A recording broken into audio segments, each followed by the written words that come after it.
Terima kasih Datuk Yang di-Pertua.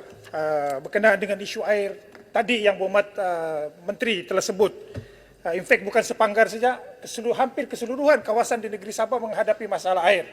Inilah kejayaan yang telah dicipta oleh Barisan Nasional 58 tahun membentuk Malaysia dan kita masih menghadapi masalah air. Hari ini Datuk Yang di-Pertua, kawasan saya sudah 5 bulan tidak menghadapi masalah air. Malah viral semalam di media sosial, di Facebook, ada penduduk di Universiti Apartmen yang turun ke Jabatan Air, turun berjumpa dengan pengurusan kerana masalah air yang sudah berlarutan selama 5 bulan.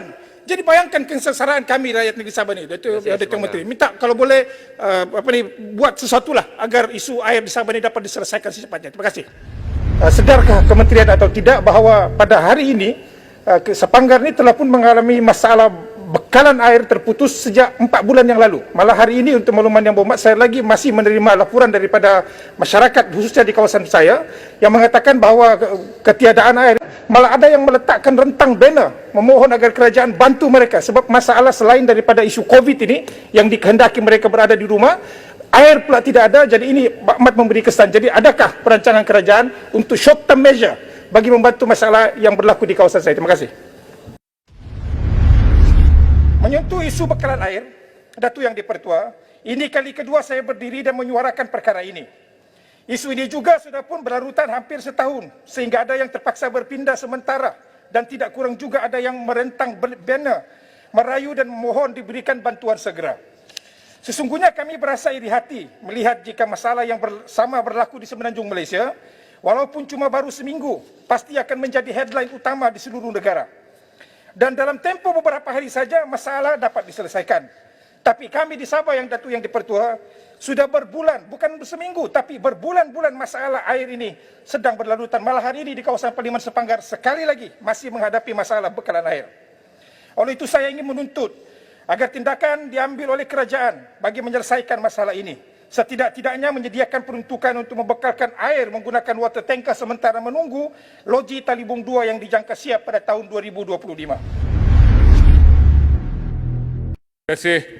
Terima kasih Sepanggar.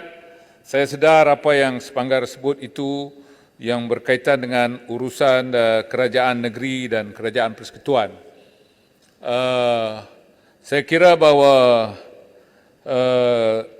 urusan air ini sebetulnya lah urusan kerajaan negeri.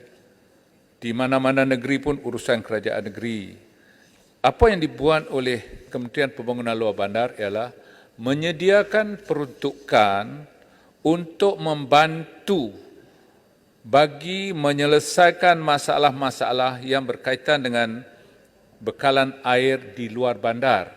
Dan selepas projek itu siap, projek itu diserahkan kepada jabatan atau agensi yang menguruskan air di peringkat negeri.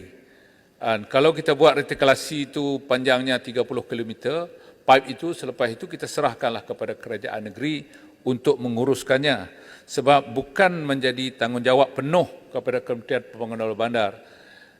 Tapi insyaAllah saya amat sedarlah Yang Berhormat Sepanggar tentang perkara itu dan kita akan cuba bawa yang terbaiklah. Kita cari mekanisme yang terbaik untuk membantu. Dan saya pun bersimpati dengan Sabah. Apa yang berlaku di Sabah itu saya pun turut bersimpati. Itu bahasa mudahnya aku pun orang sana, bah. Jadi terima kasih Menteri. Terima kasih Yang Berhormat Sepanggar. Saya telah nyatakan bahawa sebenarnya bekalan air adalah merupakan tanggungjawab di peringkat operator-operator air negeri. Walaupun di peringkat pusat kita sedia membantu dalam konteks meringankan bebanan.